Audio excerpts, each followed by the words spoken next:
Thank you Jesus. सभी को जय मसीह की। परमेश्वर आज आपको मुबारक दिन में बहुत आशीष दे और आज का वचन सभी के लिए 10 60 100 गुना फल लेकर आए। आमीन। तो सभी ने वचन को ग्रहण करना है, वचन को सुनना है। आमीन। ताकि वो वचन हर एक कष्ट से, हर एक मुश्किलों से, हर एक परेशानियों से, हर एक दिक्कतों से आपको आज़ाद करे, क्योंकि परमेश्वर का वचन हमें जिलाता है, परमेश्वर का वचन हमें छुड़ाता है। आमीन।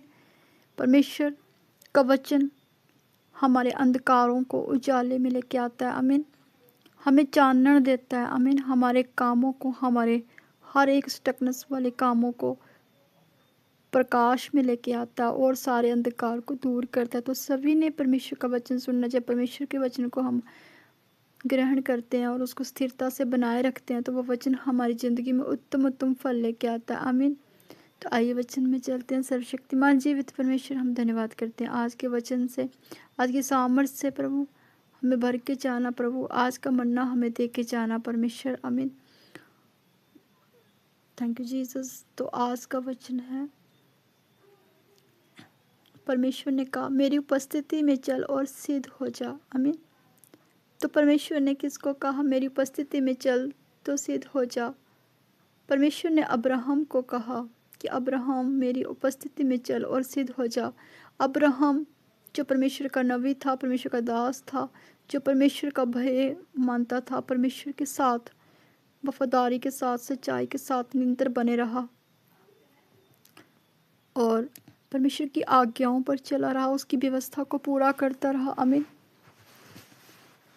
तो जो परमेश्वर ने उसको कहा था कि अब्राहम मेरी उपस्थिति में चल और सिद्ध हो जा, और उसने परमेश्वर की उपस्थिति में चलकर, परमेश्वर की हजूरी में बनकर, परमेश्वर की सिरताई में बनकर, परमेश्वर के साथ वफादारी भय में बनकर, परमेश्वर के साथ अपने संबंध को अच्छा बना के और परमेश्वर से अटूट प्रेम करके उसने उस वचन को पूरा किया और परमेश्वर की उपस्थिति में निरंतर चला रहा और सिद्ध हो गया। आमीन।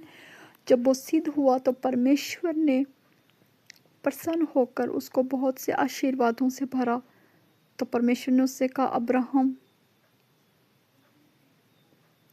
परमेश्वर ने उसको भी आशीर्वाद दिया और उसके आने वाले पीढ़ी दर पीढ़ी वंश को भी आशीर्वाद दिया। परमेश्वर ने कहा अब्राहम तेरे वंश के घराने से सब लोग आशीष को पाएंगे। आमीन। तो परमेश्वर का दास जो अब्राहम था, उसको एक बंजर भूमि थी कि परमेश्वर की ओर से बंजर भूमि की, लेकिन उसने उस बंजर भूमि को परमेश्वर के आशीर्वादों से, परमेश्वर की सामर्थ से, परमेश्वर के बल से, परमेश्वर की ताकत से उस बंजर भूमि को भी उसने उपजाऊ किया। बहुत से देशों का राजा बना, बहुत धनी था, उसके पास ऐश्वर्य था, मान सम्मान था, बहुत से दास दासियां थी, धन था, लेकिन उसके पास कमी थी। तो एक किसकी? संतान की कमी थी। और लेकिन फिर भी वो परमेश्वर के साथ वफादारी में बना रहा कि उसको परमेश्वर पर विश्वास था।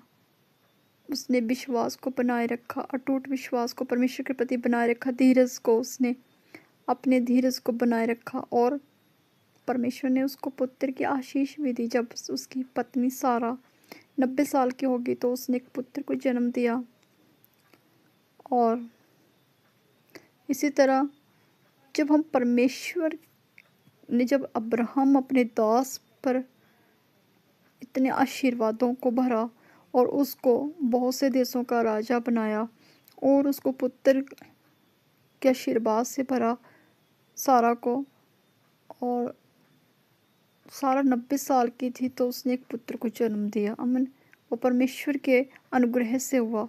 तो उसी तरह जब हम परमेश्वर के अनुग्रह के नीचे बने रहते हैं, जब हम परमेश्वर के अनुग्रह के नीचे बने रहते हैं, परमेश्वर के साथ अपने टाइम को, अपने वफादारी को बनाए रखते हैं, उसके साथ अधीनताई में बने रहते हैं, जटिलता के साथ, तो परमेश्वर का जब अनुग्रह आता है तो हर एक चीज़ उत्तम हो जाती है।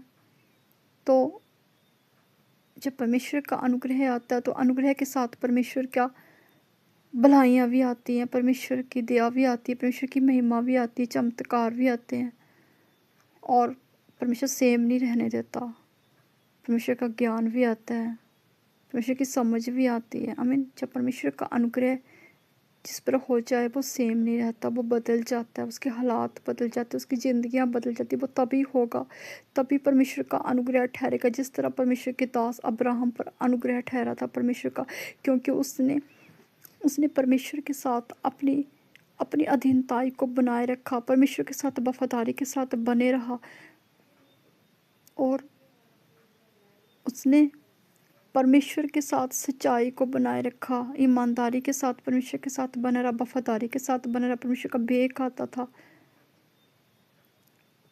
उसी तरह जब परमेश्वर के साथ हम अपने समय को, अपने टाइम को स्पेंड करते हैं, ये नहीं कि भई अब अब्राहम था, उसने कितने साल तक वेट किया, उसके पास पुत्र नहीं था, लेकिन उसने ये तो नहीं बोला परमेश्वर को कि परमेश्वर मैं तेरे साथ वफादारी के साथ बना रहा, लेकिन फिर भी तुम मुझे कुछ पुत्र की आशीष नहीं देता, तुम मुझे मेरे घर में कोई संतान नहीं दे रहा, इतने साल हो गए, हम बूढ़े हो गए हैं। लेकिन अब्राहम ने कुछ नहीं बोला, अब्राहम ने विश्वास को परमेश्वर के प्रति बनाए रखा और परमेश्वर के प्रति धीरज धीरज बनाए रखा। तो परमेश्वर सभी की वफादारी को, ईमानदारी को और सच्चाई को देखता है, लेकिन एक समय होता है, उचित टाइम, उचित समय आने पर परमेश्वर अपने लोगों को बढ़ाता है। लेकिन हमें अपने हिस्से का काम करके परमेश्वर को देना है, लेकिन परमेश्वर अपने हिस्से का काम कर लेगा।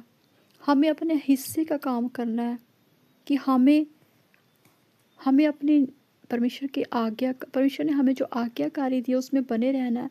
जो परमेश्वर ने हमें व्यवस्था दी है उसकी व्यवस्था पर बने रहना है। आमीन।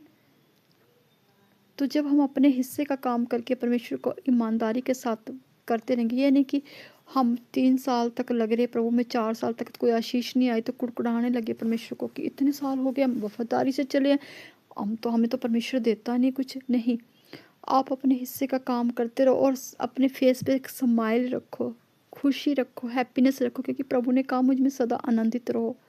जो ऐसा कर गया ना, वो परीक्षा में पार हो जाता, वो परीक्षा में जो स्थिर रह गया वही जीवन का मुकुट पाता है।